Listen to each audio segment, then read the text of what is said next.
Here we have the bird dog exercise, a lumbar spine strengthening exercise. Starting position should be a neutral lumbar spine. So I'm going to get him to just tuck his tailbone underneath a little bit. That's more neutral spine. His chin is tucked. Now we're going to get him to raise his right arm with his left leg. So end position looks like this.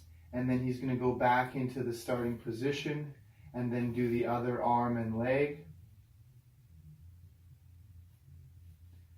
To add more to the movement, he's going to go through the whole movement. Go ahead. And then touch your elbow to your kneecap underneath. And then relax. And then do one on the other side. You're trying to keep your lumbar spine as neutral and steady as possible. So try to think about balancing a tennis ball or a dowel on your low back. 2 to 3 sets of 10 to 12 repetitions. Here we have the front plank core strengthening exercise. So starting position is just laying. The end position, you're going to lift your stomach up off of the bed or the ground. So some points of emphasis are going to be a chin tuck, shoulder blades pulled back, trying to keep a neutral spine throughout. You're going to keep your glutes squeezed together, and then your feet are down on the ground like that. Try not to let the lumbar spine dip down, trying to keep it more upright. Holding for 10 to 12 breath cycles. Quality over quantity, 2 to 3 sets of those breath cycles. Here we have the lunge cross up chop. The band is attached at about his knee level. The leg that is closest to the band attachment should be down on the ground in the lunge position.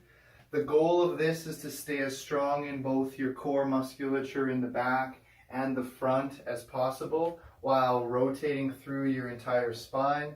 So the start position looks like this.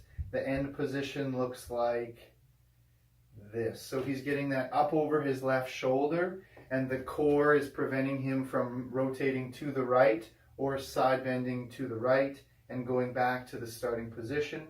One more repetition. Up over his left shoulder and then back to the starting position. Breathing as you do this, 2 to 3 sets of 10 to 12. Here we have the calf raise banded. The band is now placed around the ankles. Just showing this from a side view. I'm going to get Brandon to face this wall here. Keeping the feet about hip width apart. You're going to have your heels pointing backwards, not together. The starting position is this. The end position is this. You're trying to prevent the ankle from going in, and you're trying to keep it more in line with the bottom or the back of the knee.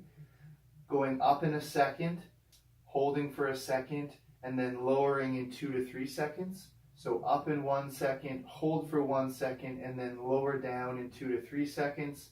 Try not to go up onto your toes, just to the midfoot is as high as we need you to go here. Here we have the running stance banded. The band is attached around the ankle. The goal of this exercise is to be strong on your lead leg. So starting position is here, end position is here. And then start position is here, end position here. Trying to keep the quad activated and the knee up in front, and then coming back down. Trying to be as strong through this foot and ankle and hip as you can.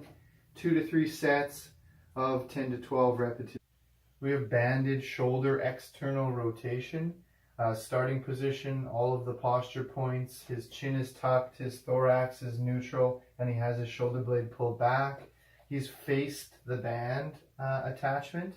So start position to end position.